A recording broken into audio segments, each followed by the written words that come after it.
S masters, ರೆಡಿನಾ? Start ಮಾಡೋಣ ಇವತ್ತಿನ ಕ್ಲಾಸ್. ಈಗ A to ಎಲ್ಲಿವರೆಗಾಗಿತ್ತು? P ವರ್ಗೆ, ಅಲ್ಲಿವರೆಗೆ ಯಾರಾದ್ರೂ ಒಬ್ರು ಹೇಳಿ. ನಾಗಕಶ್ವಿ ಹೇಳ್ತೀಯಾ? A to P ವರ್ಗೆ ಏನ್ ಸ್ಪಿರಿಚುವಲ್ ವರ್ಡ್ ಹೇಳಿದೀನಿ ಅದನ್ನ ಒಬ್ರು ತಿಳಿಸಿ masters. Yes Nagakashvi. A for Atma, B for breath, C for consciousness, D for detachment, E for evolution, F for friendship, G for gratitude, H for higher self, I for inner intention. intention, J for journey, K for kindness, K ಆದ್ಮೇಲೆ L. K ಆದ್ಮೇಲೆ L class ಬಂದಿರ್ಲಿಲ್ಲ. ಬಂದಿರ್ಲಿಲ್ಲ. Okay, next ಈಗ ಇನ್ಯಾರು ಹೇಳ್ತೀರಾ? Thank you Kashvi. Suchi. L for learning, M for middle path, N for non-violence, O for observation, P for pyramid. Very good. ಇಲ್ಲಿವರೆಗೆ ಆಗಿದೆ ಅಲ್ವಾ? P ಫಾರ್ ಪಿರಮಿಡ್ ವರ್ಗೆ. ನೆನ್ಪಿದ್ಯಾ ಎಲ್ಲಾರ್ಗುನು? ಹೇಳ್ಕೊಟ್ಟಿರೋದು ಏನ್ ಕತೆ ಹೇಳ್ಕೊಟ್ಟಿದೀನಿ, ಆ ವರ್ಡ್ ಅಲ್ಲಿರೋ ಮಹತ್ವವನ್ನ ಹೇಳ್ಕೊಟ್ಟಿದೀನಿ, ಏನ್ ಸಂದೇಶ, ಏನ್ ಮೆಸೇಜ್ ಇದೆ ಆ ವರ್ಡ್ ಅಲ್ಲಿ ಅನ್ನೋದನ್ನ ಹೇಳ್ಕೊಟ್ಟಿದ್ದೀನಿ. ಓಕೆನಾ? ಇವತ್ತು ನಾವು ಕ್ಯೂ ಮತ್ತೆ ಆರ್ ನ ಕಲ್ತ್ಕೊಳ್ಳೋಣ. Q for what? Q for what ಯಾರು ಹೇಳ್ತೀರಾ? Yes Nagakashvi. What? Quality. Quality. Okay, next Janith, ನೀನೇನ್ ಹೇಳ್ತೀಯಾ? Quite. Quite. Okay, very good. ಹಾ ಹೇಳಿ ನೋಡೋಣ. Respect. Respect. Okay, R for ಹೇಳ್ಬೋದಾ? ಹೇಳು. R for read. Read. Okay, Suchi. Adrith ನೀನೇನಾದ್ರು ಹೇಳ್ತೀಯಾ? Spiritual words. ಹಾ ಹೇಳಮ್ಮ. R for revolution.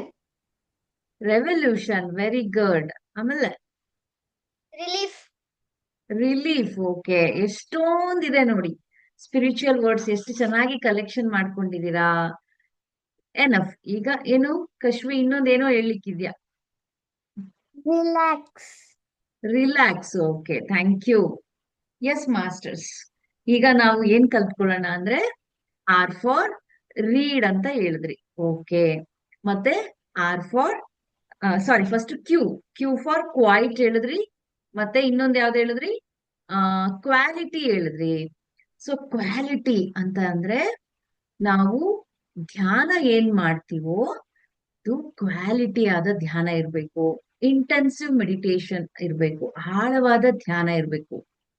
ನಾವು 10 ಮಿನಿಟ್ಸ್ಗಿಂತ ಜಾಸ್ತಿ ಕುತ್ಕೊಂಡೆ, 15 ಮಿನಿಟ್ಸ್ 20 ಮಿನಿಟ್ಸ್ ನಾನು ಧ್ಯಾನ ಮಾಡಿದೆ ಅಂತ ನೀವು ಹೇಳ್ಬೋದು. ಆದ್ರೆ ಆ 20 ಮಿನಿಟ್ಸ್ ಕೂಡ ನೀವು ನಿಮ್ಮ ಬ್ರೆತ್ ನ ಅಬ್ಸರ್ವ್ ಮಾಡ್ತಾ ಇದ್ರಾ, ಅದು ಕ್ವಾಲಿಟಿ ಮೆಡಿಟೇಷನ್ ಆಗತ್ತೆ. ಬರೀ ಜಸ್ಟ್ ಒಂದು ಸ್ಟಾರ್ಟಿಂಗ್ ಮಾತ್ರ ಬ್ರೆತ್ ಅಬ್ಸರ್ವ್ ಮಾಡ್ಕೊಂಡು ನೆಕ್ಸ್ಟ್ ನಿಮ್ಮ ಮೈಂಡ್ ಎಲ್ಲೆಲ್ಲೋ ಹೋಗ್ತಾ ಇದ್ರೆ ಅದು ಕ್ವಾಲಿಟಿ ಮೆಡಿಟೇಷನ್ ಆಗೋದಿಲ್ಲ. ಟೈಮ್ ವೇಸ್ಟ್ ಆಗ್ಬಿಡತ್ತೆ. ಸೊ ನೀವು ಯಾವುದೇ ಸಮಯದಲ್ಲಿ ಧ್ಯಾನಕ್ಕೆ ಅಂತ ಕೂತ್ಕೊಂಡಾಗ ನಿಮ್ಮ ಎಲ್ಲ ಸಮಯವನ್ನ, ನಿಮ್ಮ ಎಲ್ಲ ಗಮನವನ್ನ ಆ ಒಂದು ಮೆಡಿಟೇಷನ್ ಅಲ್ಲೇ ಇಟ್ಟಿರ್ಬೇಕು. 100% ಫೋಕಸ್ ಆಗಿ ನೀವು ಧ್ಯಾನವನ್ನ ಮಾಡಿದಾಗ ಮಾತ್ರ ಅದು ಕ್ವಾಲಿಟಿ ಮೆಡಿಟೇಷನ್ ಆಗತ್ತೆ. ಸೊ ನಾವು ಮಾಡ್ಬೇಕಾಗಿರೋದು quality meditation, quantity meditation? Quality. Quality. Quality.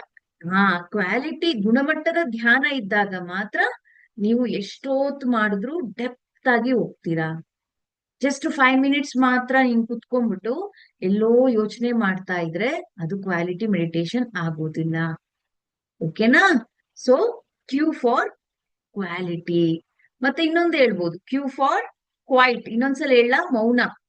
ಮೌನ ಬಗ್ಗೆ ಇನ್ನೊಂಚೂರು ಮಾತಾಡೋಣ. ಎಷ್ಟು ಯಾರೆಲ್ಲ ಧ್ಯಾನ ಮಾಡ್ತಾರೋ, ಎನ್ಲೈಟನ್ ಆಗ್ಬೇಕಂತ ಹೇಳಿದ್ರೆ ಏನೇನ್ ಇರ್ಬೇಕು?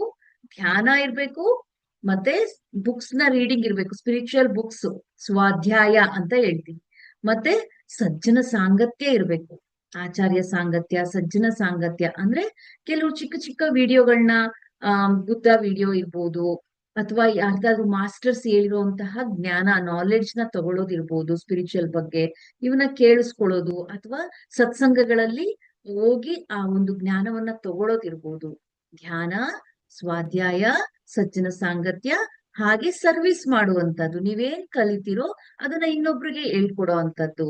ಹಾಗೆ ಸೈಲೆನ್ಸ್, ಯಾರು ಮೌನವನ್ನ ಪ್ರಾಕ್ಟೀಸ್ ಮಾಡ್ತಾರೋ ಅವರಿಗೆ ಅವರ ಸೋಲಿನ ಕನೆಕ್ಷನ್ ಬೇಗ ಸಿಗತ್ತೆ, ಇಂಟ್ಯೂಷನ್ ಪವರು ಆಕ್ಟಿವೇಟ್ ಆಗತ್ತೆ. ನಿಮ್ಗೆಲ್ಲ ಇಂಟ್ಯೂಷನ್ ಬೇಕಲ್ವಾ? ಇಂಟ್ಯೂಷನ್ ಅಂದ್ರೇನು?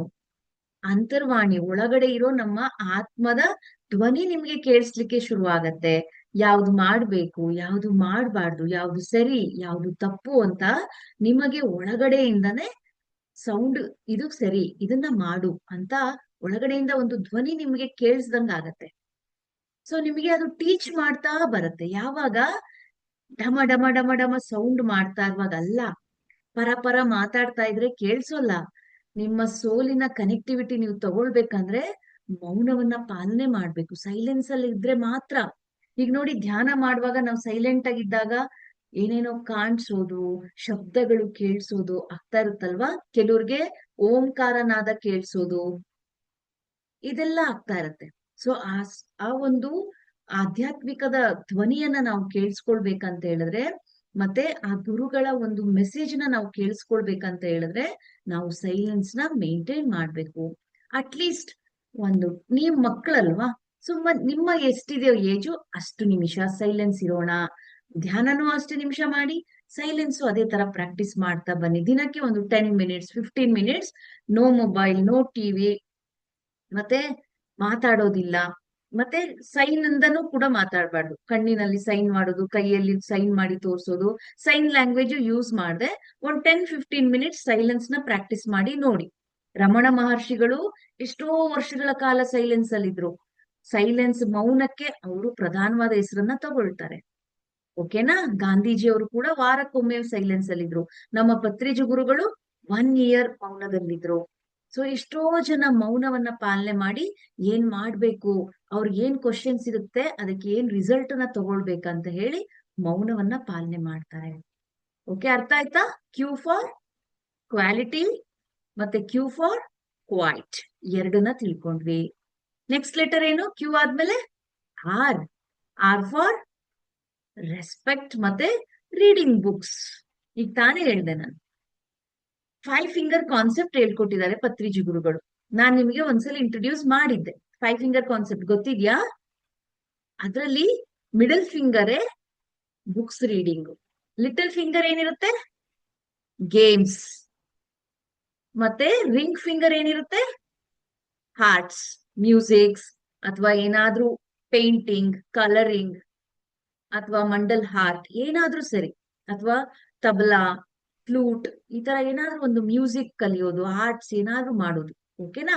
ಹಾಗೆ ಮಿಡಲ್ ಫಿಂಗರ್ ಬಂದು ರೀಡಿಂಗ್ ಬುಕ್ಸ್, ಬರೀ ನಿಮ್ಮ ಸಬ್ಜೆಕ್ಟ್ಸ್ ಬುಕ್ಸ್ ಅಲ್ಲದೆ ಬೇರೆ ಸ್ಟೋರಿ ಬುಕ್ಸ್, ಅಂದ್ರೆ ಝೆನ್ ಮಾಸ್ಟರ್ಸ್ ಹೇಳಿರೋ ಇರ್ಬೋದು, ಬುದ್ಧ ಹೇಳಿರೋ ಸ್ಟೋರಿ ಇರ್ಬೋದು, ಅಥವಾ ಇನ್ನೇನಿದು ಸ್ಪಿರಿಚುವಲ್ ಬುಕ್ಸ್ ಇರ್ಬೋದು. BA ಮಾಸ್ಟರ್ ಅನ್ನೋ ಬುಕ್ ಇದೆ, ಮೆಡಿಟೇಷನ್ ಬಗ್ಗೆ ಬುಕ್ ಇದೆ.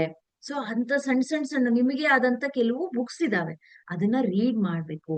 ಯಾವಾಗ ಬುಕ್ಸ್ ನ ನಾವು ಓದ್ತೀವಿ, ನಮ್ಮ ನಾಲೆಡ್ಜ್ ಏನಾಗತ್ತೆ, ಇನ್ನ ಜಾಸ್ತಿ ಆಗತ್ತೆ. ಎಷ್ಟೋ ಜನ ತಾವ್ ಎಕ್ಸ್ಪೀರಿಯನ್ಸ್ ನ ಪಡ್ಕೊಂಡು ಆ ಬುಕ್ಸ್ ನ ಬರ್ದಿರ್ತಾರೆ.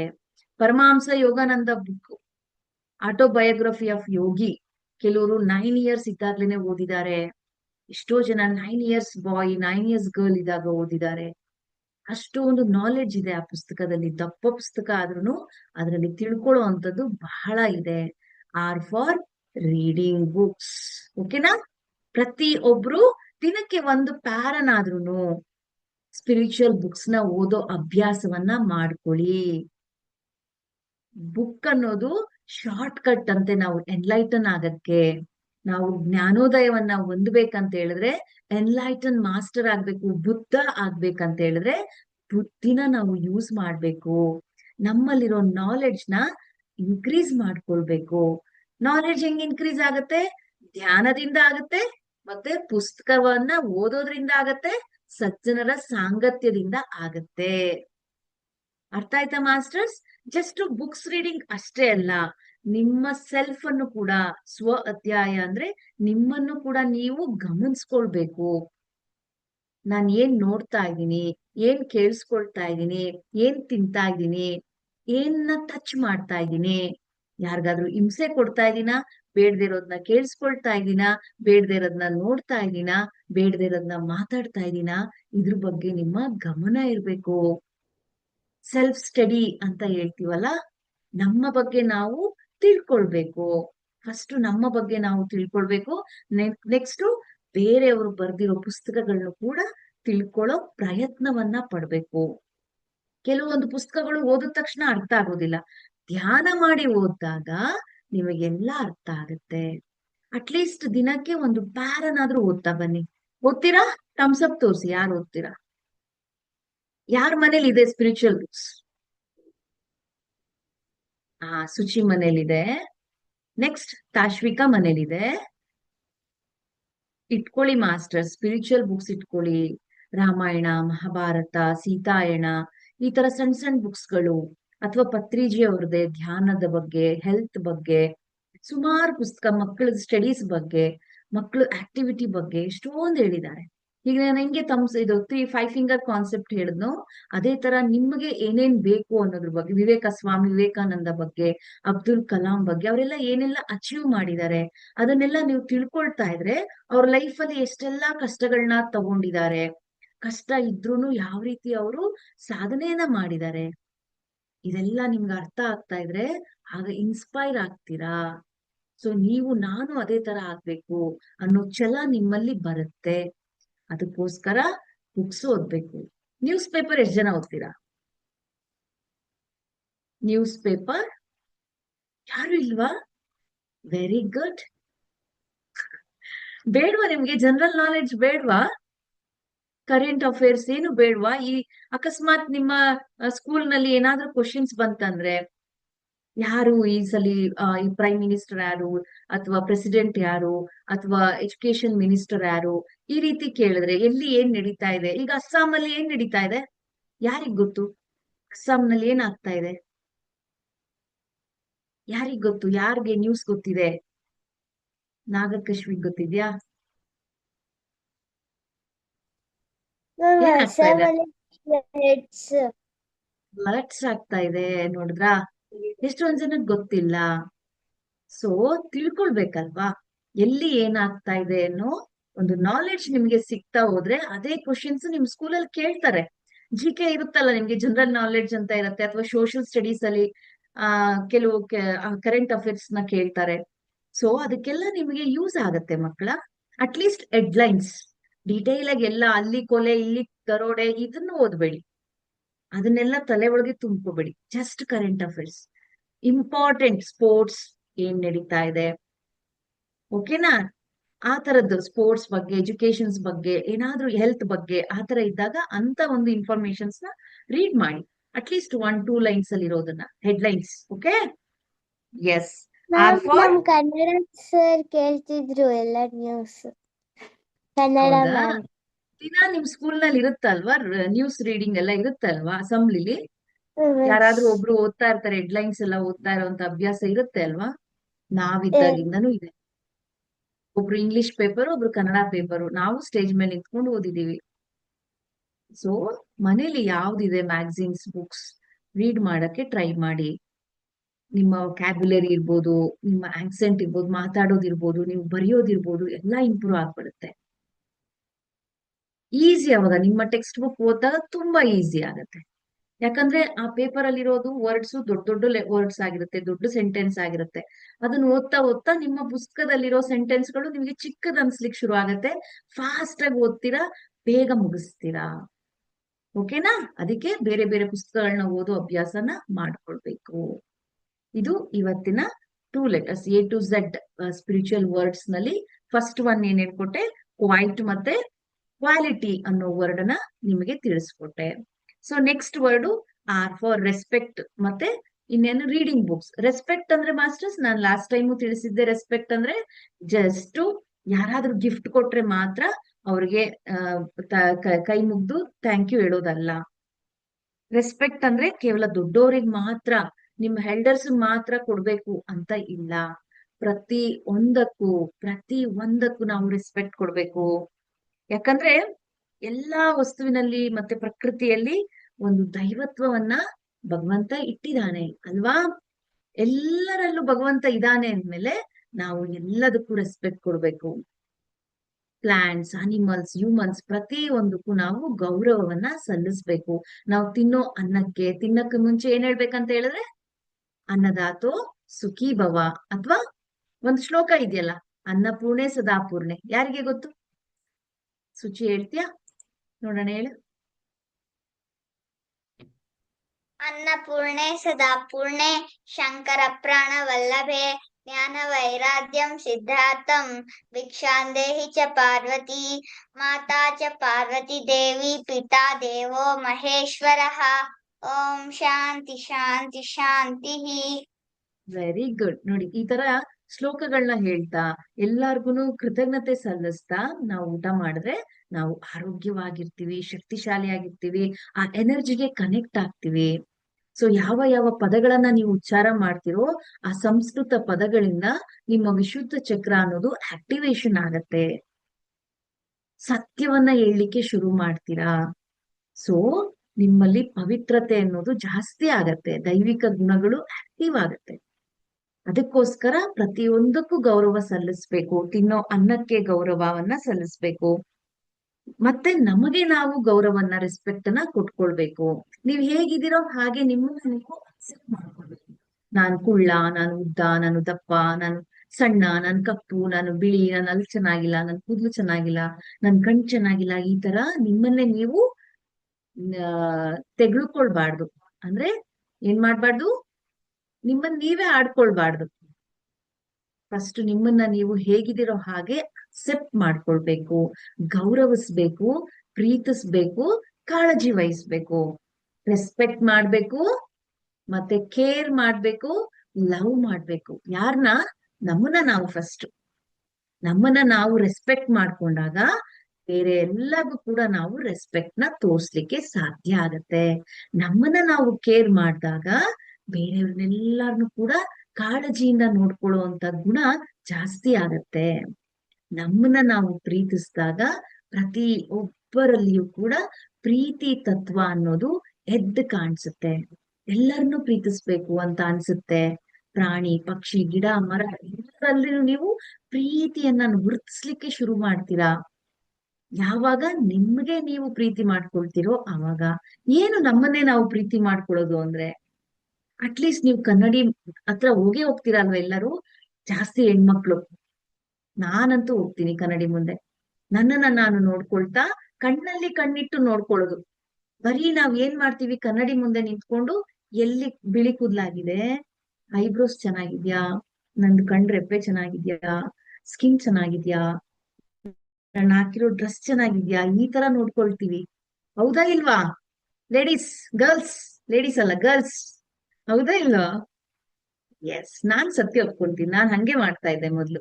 ಈಗ ಕನ್ನಡಿ ಮುಂದೆ ನಿಂತ್ಕೊಂಡು ಕಣ್ಣಲ್ಲಿ ಕಣ್ಣಿಟ್ಟು ನೋಡ್ತಾ ಐ ಲವ್ ಯು ಅಂತ ಹೇಳ್ತೀನಿ, ಸೋ ಬ್ಯೂಟಿಫುಲ್ ಅಂತ ಹೇಳ್ತೀನಿ, ನನ್ನ ನಾನೇ ಹೊಗಳ್ಕೊಳ್ತೀನಿ. ಮಾಡ್ತೀರಾ ನೀವುನು ಜನಿತ್? ಆತರ ಮಾಡಿದ್ರೆ ನಿಮ್ಮನ್ನ ನೀವು ಪ್ರೀತಿ ಮಾಡಿದಾಗ ನೀವು ಹೆಲ್ದಿ ಆಗಿರ್ತೀರಾ, ಆಕ್ಟಿವ್ ಆಗಿರ್ತೀರಾ, ಖುಷಿಯಾಗಿರ್ತೀರಾ. ಮತ್ತೆ ನಿಮ್ಮ ಆರ್ಗನ್ಸ್ ಎಲ್ಲ ತುಂಬಾ ಚೆನ್ನಾಗಿ ಗ್ಲೋ ಆಗ್ಲಿಕ್ಕೆ ಶುರು ಆಗತ್ತೆ. ಐ ಲವ್ ಯು ಅಂದ ತಕ್ಷಣ ನಿಮ್ ಸ್ಕಿನ್ ಮೇಲೆ ಒಂದು pink pink pink pink colour ಕಾಣಿಸ್ಲಿಕ್ಕೆ ಶುರು ಆಗತ್ತೆ. ಭಾವ್ ಅಂತ ಖುಷಿಯಾಗಿ ಹೇಳ್ಬೇಕು. ಕಣ್ಣೆಲ್ಲ ಬ್ಯೂಟಿಫುಲ್ ಆಗಿ ಫ್ಲವರ್ ತರ ಹರಳುತ್ತೆ ಐ ಲವ್ ಯು ಅಂತ ಹೇಳಿದ ತಕ್ಷಣ. ಆ ಕನ್ನಡಿಯಲ್ಲಿರೋ ಆ ಒಂದು ನಿಮ್ಮ ಶುಚಿ ಮುಂದೆ ನಿಂತ್ಕೊಂಡಾಗ ಶುಚಿ ಐ ಲವ್ ಯು ಅಂತ ಹೇಳಿದ್ರೆ, ಆ ಕನ್ನಡಿಲಿರೋ ಶುಚಿ ಸ್ಮೈಲಿ ಫೇಸ್ ನ ತೋರ್ಸುತ್ತೆ. ಹೌದಾ ಇಲ್ವಾ? ಓಡ್ಬಿಟ್ಲ ಅವಳು, ನೋಡ್ಕೊಂಡ್ ಬರಕ್ ಹೋಗಿದ್ದಾಳೆ ಕನ್ನಡಿನ ಅನ್ಸುತ್ತೆ. ಓಕೆ, ಎಸ್ ಮಾಸ್ಟರ್ಸ್, ಇದು ಇವತ್ತಿನ ಕ್ಲಾಸ್ ಸ್ಪಿರಿಚುವಲ್ ವರ್ಡ್ಸ್ ಅಲ್ಲಿ 2 ಲೆಟರ್ನ ನಾವು ಫಿನಿಶ್ ಮಾಡಿದೀವಿ. ಸೊ ಇದರಲ್ಲಿ ನಿಮ್ಗೆ ಏನ್ ಅರ್ಥ ಆಯ್ತು ಅಥವಾ ಏನಾದ್ರು ಡೌಟ್ ಇದ್ರೆ ಹ್ಯಾಂಡ್ ರೈಸ್ ಮಾಡಿ ಕೇಳ್ಬೋದು. Okay, yes, 1 by 1. Next quiz ಮಾಡೋಣ. ಟೂ ಟೂ ಕ್ವಶನ್ಸ್ ಕೇಳ್ತೀನಿ ಇವತ್ತು ಕೂಡ. ಫಸ್ಟ್ ಈ ಒಂದು ಲೆಟರ್ ಇಂದ ನಿಮ್ಗೆ ಏನ್ ಅರ್ಥ ಆಯ್ತು ಅನ್ನೋದನ್ನ ತಿಳಿಸಿ. ಎಸ್ ಸುಚಿ. ಮ್ಯಾಮ್, ಕ್ಯೂ ಇಂದ ಏನರ್ಥ ಆಯ್ತು ಅಂದ್ರೆ, ನಾವು ಸೈಲೆಂಟ್ ಆಗಿ ಇದ್ದಾಗ ಅವಾಗ ನಮ್ಗೆ ನಮ್ಮ ಆತ್ಮದ ಜೊತೆ ಒಂದು ಕನೆಕ್ಷನ್ ಗೊತ್ತಾಗುತ್ತೆ. ಮತ್ತೆ ನಾವು ಮಾಡೋ ಮೆಡಿಟೇಷನ್ ಕ್ವಾಂಟಿಟಿ ಮೇಲೆ ಡಿಪೆಂಡ್ ಆಗ್ಬಾರ್ದು, ಕ್ವಾಲಿಟಿ ಮೇಲೆ ಡಿಪೆಂಡ್ ಆಗ್ಬೇಕು. ಮತ್ತೆ ವೆರಿ ಗುಡ್. ನಾವು ಬೇರೆಯವ್ರನ್ನ ರೆಸ್ಪೆಕ್ಟ್ ಮಾಡೋಕ್ಕಿಂತ ಮುಂಚೆ ನಮ್ಮನ್ನ ರೆಸ್ಪೆಕ್ಟ್ ಮಾಡಿದ್ರೆ ಅವಾಗೆ ನಾವು ಬೇರೆಯವ್ರನ್ನ ನಿಜವಾಗ್ಲೂ ರೆಸ್ಪೆಕ್ಟ್ ಮಾಡ್ತಾ ಇದೀವಿ ಅಂತ. ಮತ್ತೆ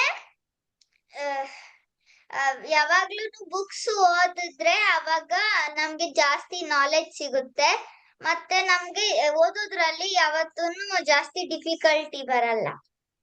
ವಾವ್, ನನಗಿಂತ ಚೆನ್ನಾಗಿ ಹೇಳ್ದೆ ನೀನು. ಎಷ್ಟು ಚೆನ್ನಾಗಿ ಹೇಳ್ದೆ ಗೊತ್ತಾ ಸುಚಿ. Very nice. ಎಷ್ಟು ಚೆನ್ನಾಗಿ ಕೇಳಿಸ್ಕೊಂಡಿದ್ಯಾ, ಎಷ್ಟು ಚೆನ್ನಾಗಿ ಕಾನ್ಸಂಟ್ರೇಟ್ ಇಟ್ಟು ಪ್ರತಿ ಒಂದು ವರ್ಡ್ ಅಲ್ಲಿರೋ ಸಂದೇಶವನ್ನ, ಮೆಸೇಜಸ್ಗಳನ್ನ ನೀಟಾಗಿ ಕೇಳಿಸ್ಕೊಂಡಿದ್ಯಾ. Very good. ಕ್ಲಾಪ್ಸ್ ಮಾಡಿ ಸುಚಿಗೆ. ಇದೇ ತರ ಕ್ಲಾಸ್ ನಲ್ಲೂ ಕೂಡ ಟೀಚರ್ಸ್ ಏನ್ ಹೇಳ್ತಾರೆ ಅದನ್ನ ಕೇಳಿಸ್ಕೊಂಡ್ರೆ ಅವ್ರ ಕ್ವಶನ್ಸ್ ಕೇಳಿದ ತಕ್ಷಣ ಹ್ಯಾಂಡ್ ರೈಸ್ ಮಾಡಿ ನೀವು ಆನ್ಸರ್ ಮಾಡ್ಬೋದು. Very good. ನೋಡಿ, ಮೆಡಿಟೇಷನ್ ಮಾಡೋ ಮಕ್ಕಳೆಲ್ಲ ಇದೇ ತರ ಬ್ರೈಟ್ ಆಗಿ ಎಲ್ಲವನ್ನ ನೀಟಾಗಿ ಫೋಕಸ್ ಇಟ್ಟು ಕೇಳಿಸ್ಕೊಳ್ತಾರೆ. ಅದಕ್ಕೆ ನೀವು ಎಲ್ಲರಿಗೂ ಮೆಡಿಟೇಷನ್ ನ ಸ್ಪ್ರೆಡ್ ಮಾಡಿ. ಓಕೆ ಮ್ಯಾಮ್, ಮತ್ತೆ ಮ್ಯಾಮ್ ನಮ್ಗೆ ನಮ್ದು ಅಸೆಂಬ್ಲಿ ಇದ್ದಾಗ ಮ್ಯಾಮ್ ನನಗೆ ನ್ಯೂಸ್ ರೀಡಿಂಗ್ ಕೊಡ್ತಾ ಇದ್ರು. ಅವಾಗ ವೆರಿ ಗುಡ್. ಬೆಳಗ್ಗೆ ಎದ್ಬಿಟ್ಟು ಫೋನ್ ಅಲ್ಲಿ ಗೂಗಲ್ ಅಲ್ಲಿ ಸರ್ಚ್ ಮಾಡ್ಬಿಟ್ಟು ಬರ್ಕೊಂಡು ಹೋಗ್ತಾ ಇದ್ದೆ. ಯಾವಾಗ ಕೇಳ್ತಾರೆ ಅವಾಗ ಮಾತ್ರನಾ? ಹಾ, ಕರೆಕ್ಟ್. ನಮ್ಮನೇಲಿ ಒಬ್ಬ ಇದ್ದಾನೆ, ಅವನು ಹಾಗೆ ಮಾಡೋದು.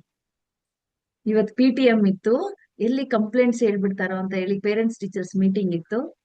ಎಲ್ಲಿ ನ್ಯೂಸ್ ಪೇಪರ್ ಓದಲ್ಲ ಅಂತ ನನ್ನ ಮನೇಲಿ ಕಂಪ್ಲೇಂಟ್ ಮಾಡ್ತಾರೆ ಅಂತ ಟೂ ಟೈಮ್ಸ್ ನ್ಯೂಸ್ ಪೇಪರ್ ಓದಿದಾನೆ ಇವತ್ತು.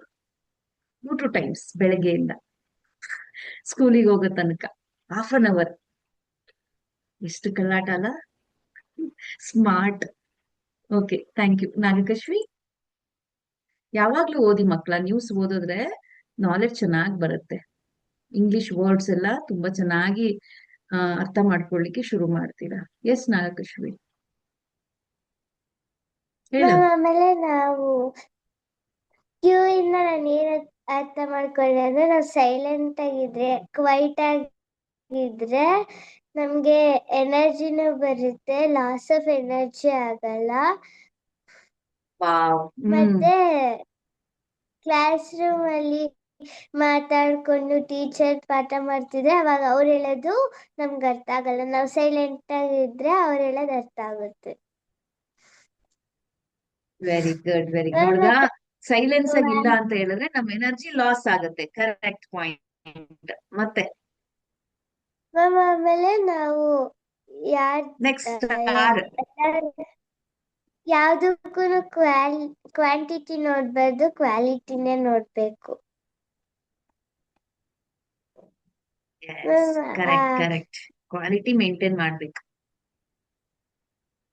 ಆಮೇಲೆ ಎಲ್ಲದಕ್ಕೂ ರೆಸ್ಪೆಕ್ಟ್ ಕೊಡ್ಬೇಕು. ನಾವು ನಾನ್ ಲಿವಿಂಗ್ ಥಿಂಗ್ಸ್ಗೆ ಇದು ನಾನ್ ಲಿವಿಂಗ್ ಥಿಂಗ್ ರೆಸ್ಪೆಕ್ಟ್ ಕೊಡ್ಬಾರ್ದು, ಇದು ಅನಿಮಲ್ ರೆಸ್ಪೆಕ್ಟ್ ಕೊಡ್ಬಾರ್ದು ಅಂತ ಇರಬಾರ್ದು. ಪ್ರತಿಯೊಬ್ಬರಿಗೂ ರೆಸ್ಪೆಕ್ಟ್ ಕೊಡ್ಬೇಕು. ಮತ್ತೆ ನಾವು ಧ್ಯಾನ ಮಾಡೋದವಾಗ ಮಾತಾಡೋದು ಇಲ್ಲಾಂದ್ರೆ ಯಾಕೆ ಅನ್ನೋದನ್ನ ಹೇಳಿದೆ.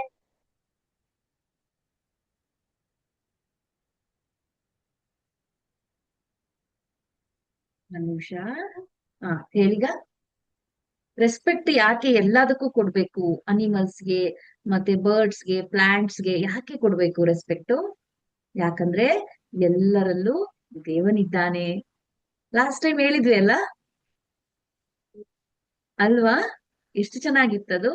ಎಲ್ಲರೊಳಗೂ ದೇವನಿದ್ದಾನೆ. ಮತ್ತೆ ಹೇಳೋಣ, ಲೈನ್ನ ಹೇಳೋಣ. ಅನ್ಮ್ಯೂಟ್ ಮಾಡ್ಲಾ ನಿಮ್ನ?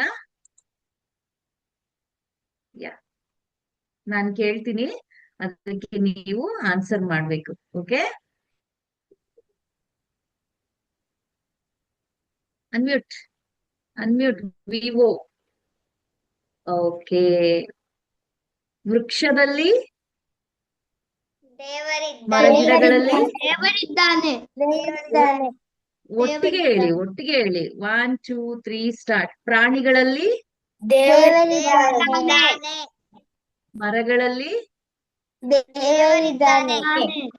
ನಮ್ಮಲ್ಲಿ, ದೇವರಿದ್ದಾನೆ. ನಿಮ್ಮಲ್ಲಿ. ದೇವರಿದ್ದಾನೆ. ಬರೀ ದೇವಸ್ಥಾನದಲ್ಲಿ ಮಾತ್ರನಾ ದೇವ್ರು? ಇಲ್ಲ, ಎಲ್ಲರಲ್ಲೂ ದೇವನಿದ್ದಾನೆ. ಮೊಟ್ಟೆಯಲ್ಲಿ, ದೇವರಿದ್ದಾನೆ. ನೀನಲ್ಲಿ, ದೇವರಿದ್ದಾನೆ. ನಾಯಿಯಲ್ಲಿ, ದೇವರಿದ್ದಾನೆ. ಕೋಳಿಯಲ್ಲಿ. ದೇವರಿದ್ದಾನೆ. ಮತ್ತೆ ಹಿಂಸೆ ಕೊಡ್ತೀರಾ ಯಾರಿಗಾದ್ರೂ? ಕೊಡ್ಬಾರ್ದು. ಎಲ್ಲರೊಳಗೂ ದೇವನಿದ್ದಾನೆ. ಮರಿಬೇಡಿ ಮಾಸ್ಟರ್ಸ್ ಇದನ್ನ.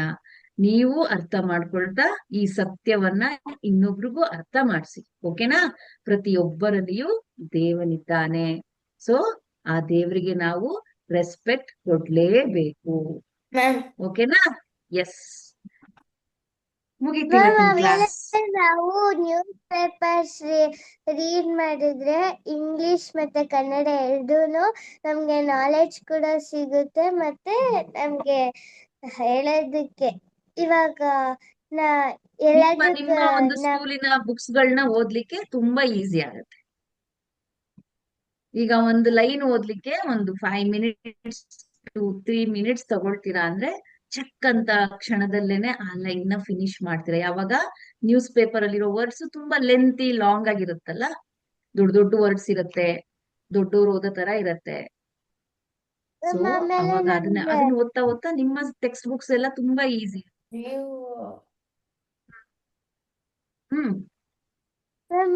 ಹೇಳು ಕಶ್ಮಿ. ಇದು ಥಾಟ್ ಆಫ್ ದ ಡೇ ಅಂತ ಇರುತ್ತಲ್ಲ. Thoughts correct. ನೀತಿ ಮಾರಲ್ ಏನೋ ಇರುತ್ತಲ್ಲ, ಡೈಲಿ ಇರುತ್ತೆ, ಅದನ್ನು ಓದಿಸ್ತಾರೆ ಸ್ಕೂಲ್ ನಲ್ಲಿ. ಕರೆಕ್ಟ್.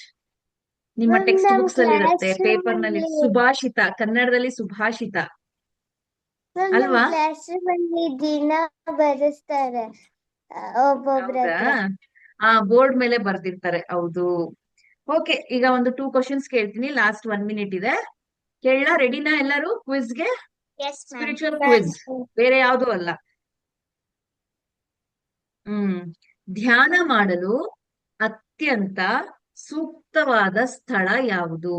ಯಾವುದು ಪರ್ಫೆಕ್ಟ್ ಪ್ಲೇಸ್ ಫಾರ್ ಮೆಡಿಟೇಷನ್?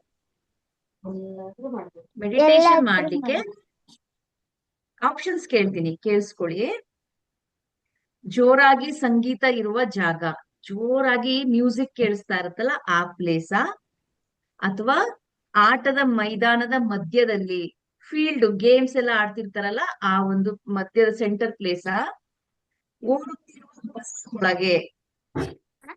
ಅಥವಾ ಲಾಸ್ಟ್ ಆಪ್ಷನ್ ಅಂದ್ರೆ ಮೂವಿಂಗ್ ಬಸ್ ಅಲ್ಲ, ಅಥವಾ ಒಂದು ಶಾಂತವಾದ ಮತ್ತು ಸ್ವಚ್ಛವಾದ ಜಾಗ? Which one is correct?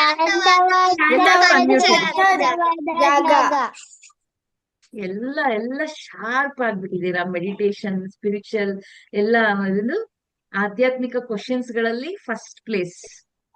ಅದ್ರಲ್ಲಿ ಆಪ್ಷನ್ಸ್ ಕೇಳ್ದಾಗ ಮಾತ್ರನಾ? ಆಪ್ಷನ್ಸ್ ಇಲ್ಲ ಅಂದ್ರೆ ಸುಮ್ನೆ ಹಿಂಗ್ ನೋಡ್ತಾ ಇರೋದು ಅಮ್ಮನ್ನ, ಪಪ್ಪನ್ನ, ಅಜ್ಜಿನ, ತಾತನ್ನ. ಸುಚಿ ಕಾಶು ಎಲ್ಲ ನೋಡಿ ಹೆಂಗೆ ನಗ್ತಾ ಇದ್ರೆ. ಅವ್ರು ಮಾಡೋದು ಅದೇನೆ. ಹೌದಾ? ಓಕೆ. ಯಾರಪ್ಪ? ಮ್ಯಾಮ್ ನಾನು ಇನ್ನೊಂದು ಹೇಳೋಣ ಅನ್ಕೊಂಡೆ ಮ್ಯಾಮ್. ಏನಮ್ಮ ಹೇಳ? ದೇವಸ್ಥಾನದಲ್ಲಿ ಏನು? ಮೆಡಿಟೇಷನ್. ಕರೆಕ್ಟ್. ಎನರ್ಜಿ ಇರುವಂತ ಪ್ಲೇಸ್ ಗಳಲ್ಲಿ ಮಾಡ್ಬೋದು. ಓಕೆನಾ? ಅದು ಸ್ವಚ್ಛವಾದ ಪ್ಲೇಸ್ ಅಲ್ವಾ? ಶಾಂತವಾಗಿರುತ್ತೆ, ಸ್ವಚ್ಛವಾಗಿರುತ್ತೆ. ನದಿ, ಬೆಟ್ಟ, ಗುಡ್ಡಗಳ ಕಡೆ, ಪಿರಮಿಡ್ ಸೆಂಟರ್ಸ್, ಇದೆಲ್ಲವೂ ಕೂಡ ಶಾಂತವಾಗಿರುವಂತ ಪ್ಲೇಸಸ್ಗಳು. ಸೊ ಅದಕ್ಕೆ ಅದನ್ನ ಕೊಟ್ಬಿಟ್ಟಿದ್ದಾರೆ. ಶಾಂತವಾಗಿರೋದು, ಸ್ವಚ್ಛವಾಗಿರೋದು ಅಂದ್ರೆ ಇದೆಲ್ಲ ಇನ್ಕ್ಲೂಡ್ ಆಗುತ್ತೆ. ದೇವಸ್ಥಾನ ಇರ್ಬೋದು, ಅಥವಾ ಒಂದು ಹಿಮಾಲಯ ಪರ್ವತ ಇರ್ಬೋದು, ಅಥವಾ ಬೆಟ್ಟ ಗುಡ್ಡ ಇರುವಂತ ಪ್ಲೇಸ್ ಇರ್ಬೋದು, ನದಿ ಹರಿತಾ ಇರುವಂತ ರಿವರ್ಸ್ ಕಡೆ ಇರ್ಬೋದು, ಅಥವಾ ನೇಚರ್ ಅಲ್ಲಿ ಇರ್ಬೋದು. ಇದೆಲ್ಲ ಒಳ್ಳೆ ಒಳ್ಳೆ ಎನರ್ಜಿ Ma'am, ಕೊಡುತ್ತೆ. full yes moon Nagesh, day. Ma'am, full full moon day. moon is correct correct. ಈಗ ಇನ್ನೊಂದು ಕ್ವಶನ್. ಉಸಿರಾಟದ ಕಡೆ ಗಮನ ಕೊಡುವುದು ಎಂದರೆ ಏನು? ಬ್ರೆತ್ ಕಡೆ ಅಬ್ಸರ್ವ್ ಮಾಡು ಅಂತೀವಲ್ಲ, ಹಂಗಂದ್ರೆ ಏನು? ಹೇಳಿ ನೋಡೋಣ. ನಿಮ್ಗೆ ಅನ್ಮ್ಯೂಟ್ ಇದೆ. ಮ್ಯಾಮ್ ಬ್ರೆತ್ ಕಡೆ ಇದು ಜಾಸ್ತಿ ಅಂದ್ರೆ ನಾವು ಬೇರೆ ಯಾವ ಕಡೆನೂ ಗಮನ ಇಡ್ಬಾರ್ದು, ಬರೀ ಬ್ರೆತ್ ಮೇಲೆನೆ ಗಮನ ಇರ್ಬೇಕು. ಓಕೆ, ನೆಕ್ಸ್ಟ್ ಇನ್ಯಾರು ಹೇಳ್ತೀರಾ? ನಾನು ಆಪ್ಷನ್ಸ್ ಕೇಳ್ತೀನಿ, ಆಮೇಲೆ ನಗ್ಬಾರ್ದು, ಆಯ್ತಾ? ಓಕೆ, ಗೊತ್ತಿಲ್ವಾ? ಓಕೆ, ಫಸ್ಟ್ ಉಸಿರಾಟದ ಬಗ್ಗೆ ಚಿಂತಿಸೋದಕ್ಕೆ. ಉಸಿರಾಟದ ಕಡೆ ಗಮನ ಕೊಡೋದು ಯಾಕೆ ಅಂದ್ರೆ ಉಸಿರಾಟದ ಬಗ್ಗೆ ಚಿಂತೆ ಮಾಡೋದಂತೆ ಒಂದು ಆಪ್ಷನ್. ಬೇರೆಯವರು ಹೇಗೆ ಉಸಿರಾಡ್ತಾರೆ ಅಂತ ನೋಡೋದಕ್ಕೆ. ಉಸಿರನ್ನ ಎಣಿಸೋದಕ್ಕೆ. ಲಾಸ್ಟ್ ಆಪ್ಷನ್ ಗಾಳಿ ಒಳಗೆ ಹೋಗುವುದನ್ನ ಹೊರಗೆ ಬರುವುದನ್ನ ನೋಡೋದಕ್ಕೆ. Which one is correct? ಗಾಳಿ ಹೊರಗೆ ಗಾಳಿ ಹೋಗೋದನ್ನ ಒಳಗೆ ಬರೋದನ್ನ ನೋಡೋದು. ಉಸಿರಾಟದ ಕಡೆ ಗಮನ ಯಾಕೆ ಕೊಡ್ಬೇಕಂದ್ರೆ ಒಳಗೋಗೋ ಉಸಿರು ಹೊರ ಬರೋ ಉಸಿರನ್ನ ಗಮನಿಸೋದಕ್ಕೆ ಕೊಡ್ಬೇಕು ಅಲ್ವಾ? Okay, very good children, keep it up. Next week ಮತ್ತೆ 2 ಕ್ವಶನ್ಸ್ ಮತ್ತೆ 2 ಸ್ಪಿರಿಚುವಲ್ ವರ್ಡ್ಸ್. ಓಕೆ, ಯಾವ್ದು ಬರುತ್ತೆ ನೆಕ್ಸ್ಟ್? ಕ್ಯೂ ಮತ್ತೆ ಆರ್ ಆಯ್ತು. ಎಷ್ಟಿ ಎಸ್ ಟಿ. ಥಿಂಕ್ ಮಾಡ್ಕೊಂಡ್ ಬನ್ನಿ ಏನೇನ್ ಸ್ಪಿರಿಚುವಲ್ ವರ್ಡ್ಸ್ ಇದೆ ಎಸ್ ಮತ್ತೆ ಟಿ ಅಲ್ಲಿ ಡಿಸ್ಕಸ್ ಮ್ಯಾಮ್ ಮಾಡೋಣ. ಇವಾಗೆ ಒಂದ್ ಹೇಳ್ಬಿಟ್ರಿ ಮ್ಯಾಮ್ ನೀವು. No no no no no, Silence. ನಾನೇ ಹೇಳ್ತಾ ಇದ್ದೀನಿ. ಸಾರಿ, ಅಯ್ಯೋ ಮತ್ತೆ ಬಂತು, ಸಾರಿ. ಮ್ಯಾಮ್ ಮ್ಯಾಮ್ ಒಂದು ರಿಡಲ್ ಕೇಳ. ಒಂದ್ ನಿಮಿಷ, ಥ್ಯಾಂಕ್ ಯು ಹೇಳ್ತೀನಿ ಎಲ್ಲಾರ್ಗು. ಮತ್ತೆ ನೆಕ್ಸ್ಟ್